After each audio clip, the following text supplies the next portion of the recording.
श्यामपुर नाम का एक गांव था। वहाँ लोग अपने परिवार के साथ खुशी खुशी रहा करते थे।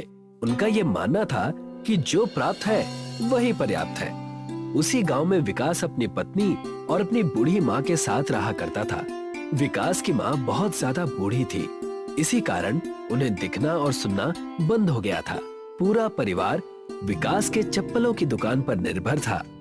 गांव की एक समस्या ये थी कि गांव के पास एक नदी थी और गांव वालों को शहर जाने के लिए या किसी भी अन्य कार्य के लिए उस नदी को पार करके जाना पड़ता था। मैंने तुमसे कितनी बार कहा है कि मेरा इलाज किसी बड़े अस्पताल में करवा दो, लेकिन तुम हो कि मेरी सुनते ही नहीं। माँ, मैं आपकी बात सुन भी रहा हूँ और समझ भी रहा हूँ, लेकिन आजकल आमदनी कम होने के कारण मेरी दुकान चल नहीं रही है। इसी वजह से मैं बहुत परेशान और तकलीफ में हूँ। इसीलिए मैं आपसे कह रही हूँ कि कुछ दिन चप्पलों की दुकान मैं संभाल लूंगी। मैं भी आपकी तरह चप्पल बनाना और बेचना जानती हूँ। ये सब आखिर कब तक काम आएगा? तुम तो घर की लक्ष्मी हो और लोगों की चप्पल छूना, उन्हें ठीक करना तुम्हें शोभा नहीं देता। और वैसे भी उस तालाब के पास से आना जाना तुमसे नहीं हो पाएगा। विकास अपनी माँ के इलाज के लिए पैसे जुटा रहा था, लेकिन हर बार किसी न किसी कारण उसके जुटाए हुए पैसे खर्च हो जाते। आखिर मैं कैसा बेटा हूँ, मैं अपनी माँ का इलाज तक नहीं करवा पा रहा। धिक्कार है ऐसा बेटा होने पर, लेकिन नहीं, मैं अपनी मजबूरी को अपनी मेहनत पर हावी नहीं होने दूंगा। मैं आज ही जाकर मजबूत चप्पल बनाकर बेचूंगा। विकास तपती धूप में जाकर चप्पल बनाने लगता है, जिसे देख उसकी पत्नी राधा उससे पूछती है, आपने आज सुबह से कुछ नहीं खाया है, खाना खाकर चप्पल बना लीजिएगा। नहीं भाग्यवान, मेरे गले से खाना उतरेगा भी नहीं। मैं आज 50 चमड़े के चप्पल बनाकर ही सांस लूंगा और इसे शहर जाकर बेचूंगा। विकास पूरे दिन बिना खाए पिए मेहनत करता है। वो 50 चमड़े के चप्पल बनाकर तैयार कर देता है।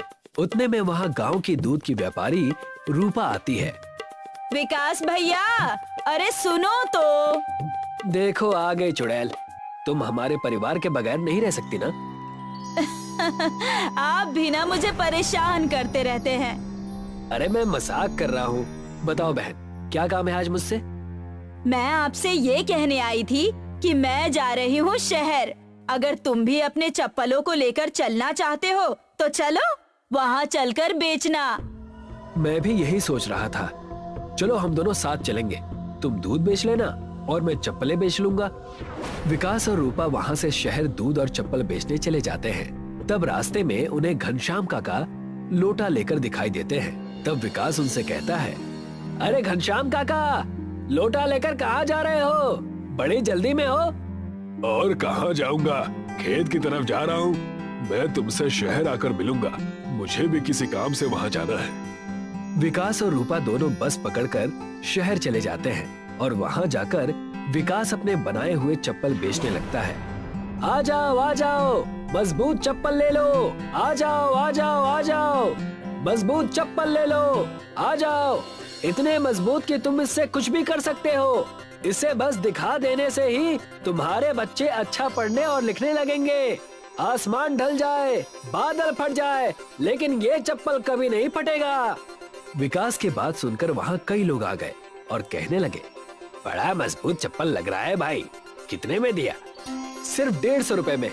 आइए ले जाइए। क्या आपके पास लेडीज चप्पल है? मुझे 2 जोड़ी दीजिए। जी है ना, इसे ले लीजिए। विकास पूरे दिन में सारे चप्पल बेच देता है। तब उसे रूपा मिलती है। आज बड़ा खुश लग रहे हो, क्या बात है? मैंने सारी चप्पल बेच दी, बस ये एक जोड़ी चप्पल बची है। मैं इसे भी बेच दूंगा तो मेरी पूरी मेहनत वसूल हो जाएगी। अरे भैया, घर चलो, हमें बहुत देर हो चुकी है। हम कल दोबारा यहाँ आकर अपना अपना सामान बेचेंगे। विकास और रूपा घर के लिए निकल गए और देर रात होने की वजह से उन्हें घर जाने के लिए साधन नहीं मिला। तब नदी के पास वो वहीं खड़े हो गए और एक दूसरे से कहने लगे, मुझे जिस बात का डर था वही हुआ। अब हम घर कैसे जाएंगे? नदी में पानी बहुत ज्यादा भर गया है और तो और इसकी लहरें भी कितनी तेज है। मुझे तो बहुत डर लग रहा है भैया। इसमें डरने की क्या बात, वहाँ नाव पड़ी है ना, हम उससे चलेंगे। देखना, हम सही सलामत घर पहुंच जाएंगे। विकास नदी के तट पर जाकर नाव लेकर आता है और रूपा से कहता है, आ जाओ, हमें अब चलना चाहिए। हमारा परिवार हमारा इंतजार कर रहा होगा। मैं अभी आई। रूपा विकास के साथ नाव में बैठ जाती है और नदी को पार करने लगती है। और जैसे ही नाव नदी के बीच पहुंचती है, नदी की तेज धाराएं आनी शुरू हो जाती है। अगर लहरें और तेज हो गई तो हम डूब जाएंगे। हमारे प्राण भी संकट में हैं। फिलहाल तो नाव संतुलन में है, हमें कुछ नहीं होगा, लेकिन आगे का भरोसा नहीं है। विकास और रूपा का गांव आने ही वाला था कि जोर का तूफान नदी के अंदर आया। पानी की लहरें बड़ी तेज हो गई। लहरें इतनी तेज थी कि उनकी नाव पानी में डूबने लगी। मुझे बहुत डर लग रहा है। नाव में पानी भर चुका है। अब लगता है हम डूबने वाले हैं। नाव अब संतुलन में नहीं है, हमें तैरकर नदी के किनारे जाना होगा।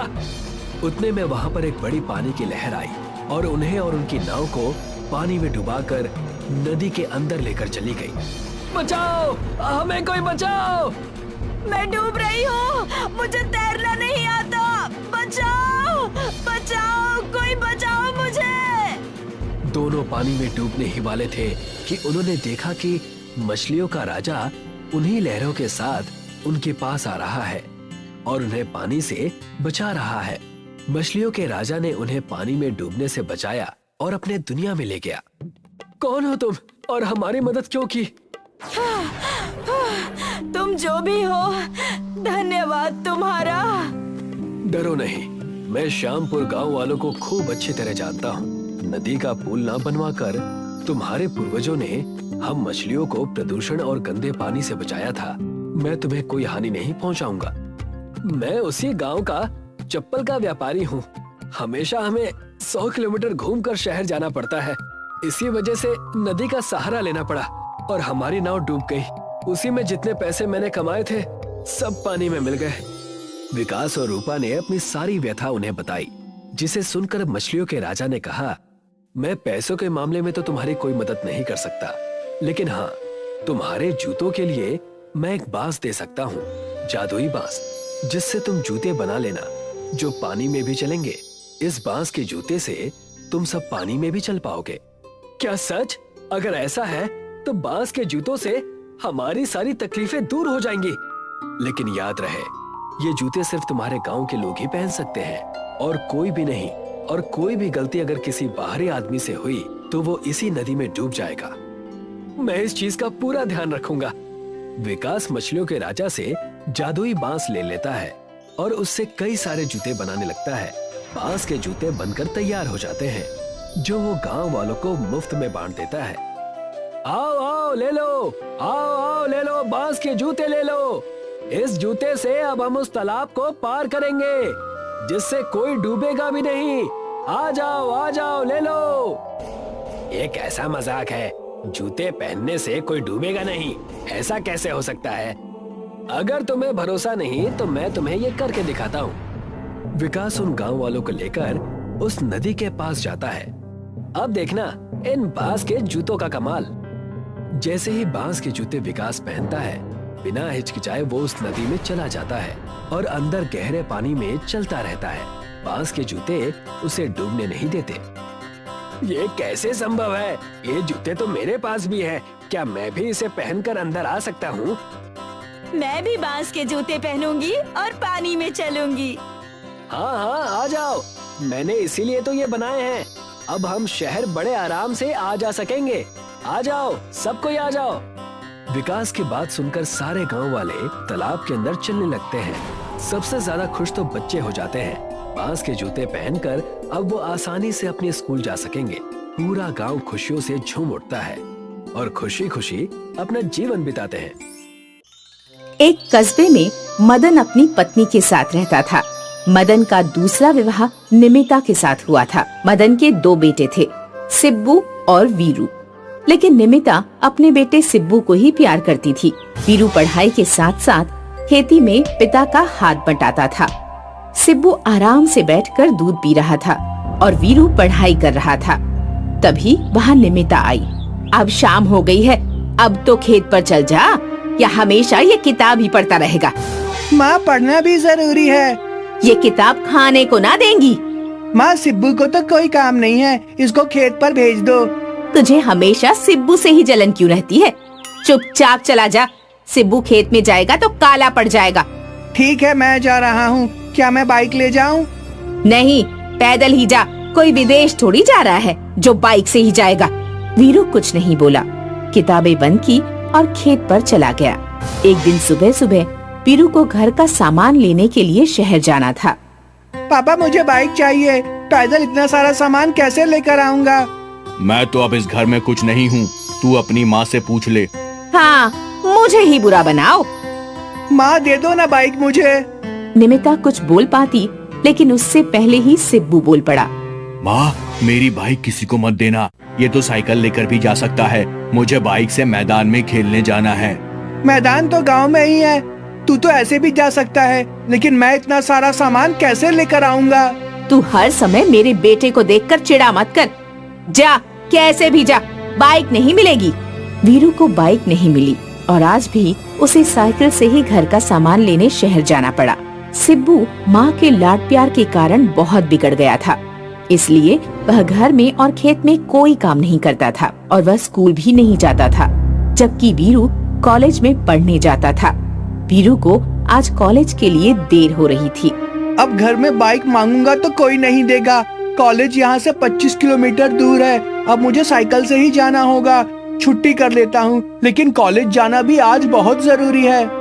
वीरू ने साइकिल बहुत तेज चलाना शुरू कर दिया, लेकिन कॉलेज पहुँचने से पहले ही उसकी साइकिल का टायर पंक्चर हो गया। ओह, इस साइकिल को भी अभी पंचर होना था। चलो साइकिल को पैदल ही लेकर चलता हूँ, आते में कोई इंतजाम कर लूँगा। वीरू साइकिल को पैदल लेकर जाने लगा और कुछ देर में वह कॉलेज भी पहुँच गया, लेकिन वो बहुत लेट हो गया था और धूप बहुत तेज थी। कुछ लड़के बाहर ही खड़े थे। यार, इन गरीब लोगों को कॉलेज में एडमिशन कौन देता है? ना जाने क्यों ही बुलाते हैं ऐसे लोगों को यहाँ पर। ना इनको कपड़े पहनने का सलीका है और ना इनके पास पैसे हैं। गरीब साइकिल से ही चले आते हैं। बिल्कुल सही बोला तू। इन जैसे लड़कों की वजह से ही कॉलेज की रेपुटेशन भी खराब हो रही है। हाँ, चल चलते हैं, हमें क्या, हमें तो प्लेसमेंट लेनी है। कल ये लड़के हमारे लिए चाय सर्व करेंगे। लड़के ये बात कहकर चले गए, लेकिन वीरू के मन पर इन बातों का बहुत असर पड़ा। वीरू की आंख से आंसू आ गए। वीरू कॉलेज से घर आ रहा था। रास्ते में एक बांस का जंगल था। वीरू वहीं रुक गया। समझ नहीं आ रहा है कि क्या है। अब मैं कुछ देर यहाँ बैठ जाता हूँ। वीरू बांस के पेड़ के नीचे लेट गया और उसने पेड़ की ऊंचाई को देखा। उसके मन में एक ख्याल आया। सब लोग मजाक बनाते हैं, अब मुझे खुद से पैसे कमाकर बाइक लेनी होगी।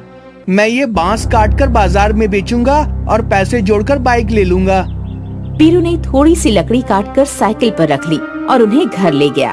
तभी उसके दिमाग में कुछ इन्वेंट करने का आइडिया आया और उसने बांस से एक बाइक बनानी शुरू कर दी। वीरू अपनी बाइक बनाने में लगा था, तभी वहाँ निमिता आ गई। खेत के काम से बचने के लिए तू ये फालतू काम कर रहा है? माँ, ये फालतू काम नहीं है, मैं एक बम्बू बाइक बना रहा हूँ। तू अब इतना छोटा नहीं है कि तुझे ऐसे खिलौनों की जरूरत पड़े। माँ, मन बहलाने दो बेचारे को। इसके नसीब में तो बाइक है नहीं, तो कम से कम उसका ख्वाब ही सही। हाँ सिब्बू, तो बिल्कुल सही कह रहा है। वीरू ने सभी बातों से ध्यान हटाकर 2 दिन बाइक बनाने में लगा दिए। बांस की लकड़ी अब बाइक का रूप लेने लगी थी। यह देखकर सिब्बू की चिंता बढ़ने लगी। अगर इसने बाइक बना दी तो मेरी इज्जत कम हो जाएगी, इसलिए मुझे अब कुछ ना कुछ तो करना होगा। सिब्बू ने बाइक को नष्ट कर दिया। यह देखकर वीरू को बहुत दुख हुआ, लेकिन उसने हिम्मत नहीं हारी और वह जंगल में जाकर ही बाइक बनाने लगा, जिसमें वह कामयाब भी हो गया। कॉलेज में प्लेसमेंट का दिन था। वीरू सुबह सुबह तैयार हो गया। बेटा, जो भी पूछे तू अच्छे से बताना और नौकरी ले लेना, तेरी मेहनत कामयाब होगी। जी पापा जी। आज साइकिल रहने दे, बाइक ले जा। लेट हो गया तो नौकरी ना मिलेगी। नहीं, मैं पैदल जाऊंगा। वीरू वहाँ से पैदल चल दिया और जंगल में उसकी बाइक खड़ी थी, जो दिखने में बहुत ही सुंदर थी। वीरू अपनी बाइक पर बैठा, उसे स्टार्ट किया और कॉलेज पहुंच गया। सभी लोग बम्बू बाइक देखकर हैरान हो गए। वाओ, ये क्या है? ये कितनी मस्त और यूनिक बाइक है। यार, इसने कहीं से चुराई होगी। इन गरीब लोगों के बस का ये सब नहीं होता। और वीरू ने समझा होगा कि अगर ये ऐसी बाइक के साथ कॉलेज जाएगा तो इसका प्लेसमेंट हो जाएगा। हाँ, अच्छा सोचा, लेकिन ये जानता नहीं कि स्पोर्ट्स बाइक के जमाने में ये सब नहीं चलता है। सब लोग आगे बढ़ रहे हैं और ये वापस आदि मानव बनने जा रहा है। लड़कों ने वीरू का खूब मजाक बनाया, लेकिन तभी एक प्रोफेसर की नजर बाइक पर पड़ी। उसने वीरू के काम को सराहा। कुछ ही घंटों में इंटरव्यू खत्म हो गए। सभी स्टूडेंट्स को एक हॉल में इकट्ठा किया गया। ए, तू यहाँ क्यों खड़ा है? तेरा सिलेक्शन नहीं हुआ होगा। जा, अपने घर वापस जा। वीरू कुछ बोल पाता, लेकिन उससे पहले ही प्रोफेसर माइक में बोल पड़े। आज यहाँ कुछ अनूठा हुआ है, जिसने हमारे कॉलेज का नाम बढ़ाया है और साथ ही प्रकृति को भी इज्जत दी है। इससे फ्यूचर में आने वाले प्रदूषण से बचाव होगा। और ये बाइक जो पानी से चलती है, तो इससे पेट्रोल की महंगाई की मार आम आदमी पर नहीं पड़ेगी। सभी ने ताली बजा दी। और हमारे कॉलेज के नाम को ऊंचा करने वाले स्टूडेंट का नाम है वीरू, जिसे एक कंपनी ने बहुत अच्छे पैकेज पर अपनी कंपनी में बम्बू बाइक बनाने के लिए नियुक्त किया है। सभी लोगों ने वीरू के लिए तालियां बजाई। वीरू को पुरस्कार मिला। वो बम्बू बाइक से घर आया और सारी बात बताई। यह सुनकर पिता मदन को बहुत खुशी हुई। माँ और भाई को पछतावा हुआ। आसपास के गांव में वीरू के ही चर्चे होने लगे। सभी लोग बम्बू बाइक देखने आने लगे। सुनील और आसिफ दो दोस्त थे। वो दोनों एक ही गांव में रहते थे और एक साथ बांस काटने जाया करते थे। हमें जंगल की निचली ओर जाना चाहिए। वहाँ बहुत सारे बड़े बड़े बांस के पेड़ हैं, लेकिन वहाँ जाने के लिए हमें नदी पार करना होगा। पर अगर आते वक्त नदी में बहाव ज्यादा रहा तो हम लौटेंगे कैसे? हम तभी उस ओर जाएंगे जब नदी का बहाव कम हो और जल्दी जल्दी बांस काट कर लौट आएंगे। ज्यादा लंबी बांस से ज्यादा पैसे मिलेंगे, वो सोचो। ये भी ठीक है, तो कल ही चलते हैं। अगले दिन से सुनील और आसिफ निचले जंगलों में पहुँचे। यहाँ कितने मोटे मोटे बांस हैं और लंबे भी। व्यापारी इनके बहुत अच्छे दाम देंगे। हाँ। उम्दा बांस पाकर दोनों बहुत खुश थे। वे लोग उन बांस को अपने गांव ले आए। वाह वाह, बहुत दिनों बाद ऐसे बांस देखे हैं। अब इनके दाम भी अच्छे लगाना। हाँ हाँ, एक बांस के 200 रुपए। तुम दोनों 5 बांस लाए हो, इनके हुए 1000। 1000 पाकर दोनों बहुत खुश थे। वो पैसे दोनों ने आपस में बांट लिए।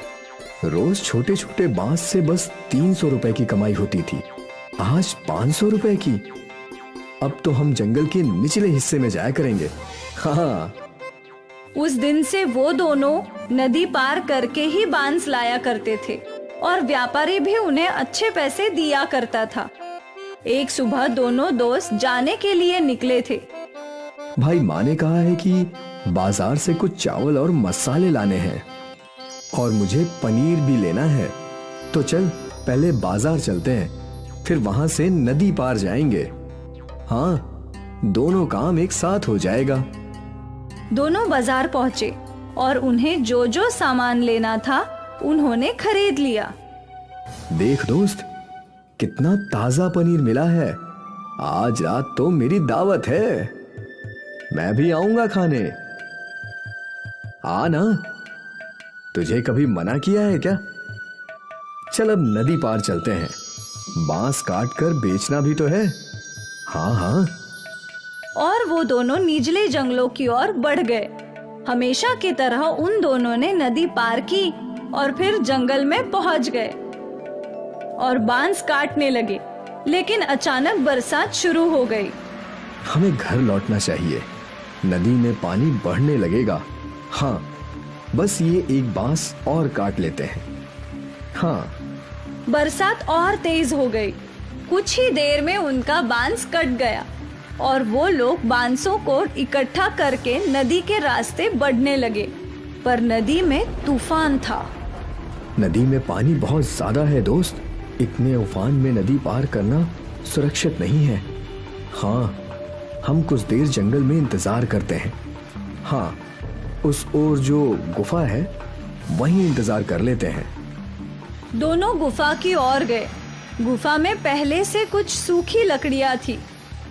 इनको जला देता हूँ, थोड़ी गर्मी रहेगी। आसिफ ने जो सामान खरीदा था उसमें माचिस भी था। आसिफ ने उन सूखी लकड़ियों को आग लगा दी और दोनों दोस्त आग सेकने लगे। बहुत भूख लगी है यार, मुझे भी। सुन, हम कुछ बना लेते हैं।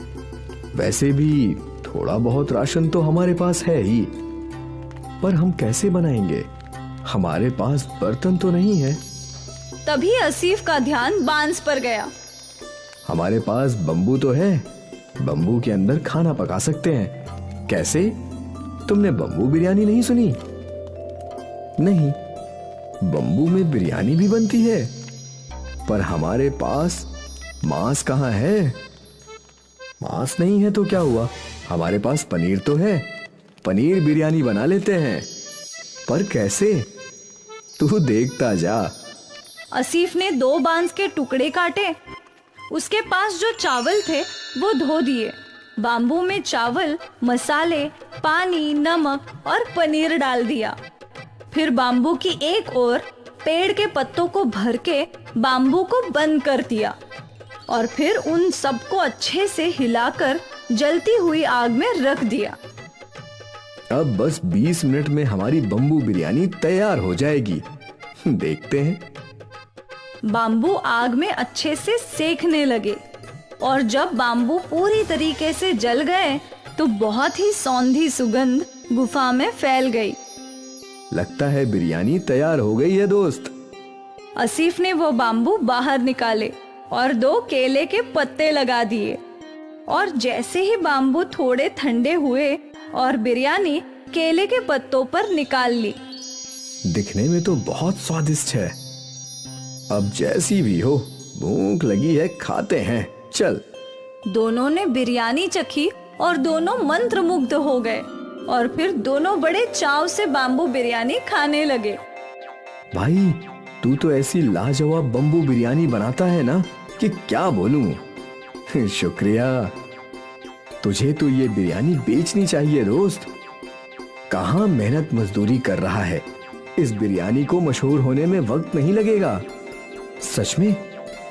हाँ, तू कहे तो साथ में ढाबा खोलते हैं। हाँ हाँ, क्यों नहीं।